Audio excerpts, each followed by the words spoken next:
শিৱৰাত্ৰিৰ দিনাখন এই তিনিটা কাম অতি কৰাটো প্ৰয়োজন। শিৱৰাত্ৰি পূজা বা শিৱৰাত্ৰি যি পূজা অৰ্চনা কৰা যায়, যদি আপুনি ইয়াৰ কিছু বিধান ফলো কৰে, কিছু নিয়ম মানি চলে, তেতিয়াহ'লে আপুনি যথেষ্ট ভাল ফল বা সুন্দৰ হয়। কিন্তু যদি আপুনি মানিব নোৱাৰে, তেতিয়াহ'লে আপুনি শিৱৰ নাম ল'লেও শিৱক আৰাধনা কৰিলেও, অন্তৰত শিৱক স্থান দিলেও আপুনি শিৱৰ প্ৰাপ্ত কৰে।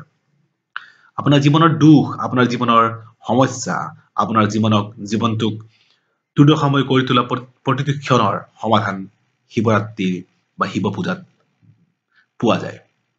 আপুনি শিৱৰ আৰাধনা একাত্মচিত্তে কৰক, আপোনাৰ জীৱনৰ সকলো সমস্যাৰ নিশ্চিত সমাধান হ'ব।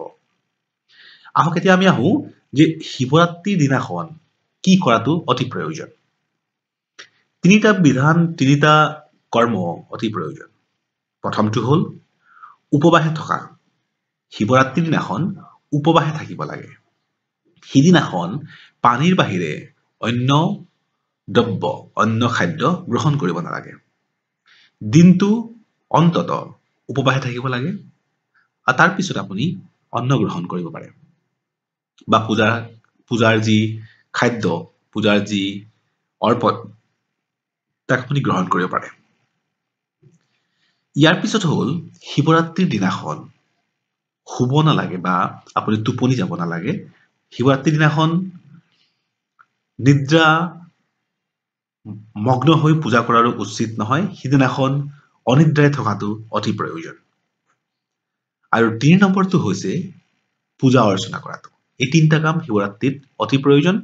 পূজা অৰ্চনাত আপুনি শিৱৰাত্ৰিৰ দিনাখন শিৱৰ লিংগত বা শিৱৰ পূজাত গাখীৰ আপুনি নিশ্চয় অৰ্পণ কৰিব। ১০৮টা বেলপাত নিশ্চয় অৰ্পণ কৰিব। আৰু আপোনাৰ মনত, আপোনাৰ অন্তৰত শিৱৰ যি শ্ৰদ্ধা, শিৱৰ যি ভক্তি, শিৱৰ যি অৰ্পণ, সেয়া নিশ্চয় আপুনি ৰাখিব।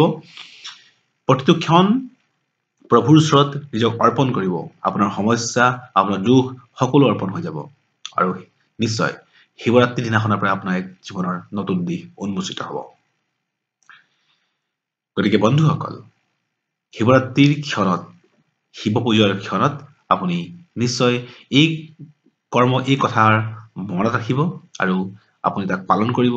দেখিব আপোনাৰ জীৱনত সুন্দৰতম দিশ উন্মোচিত হৈছে।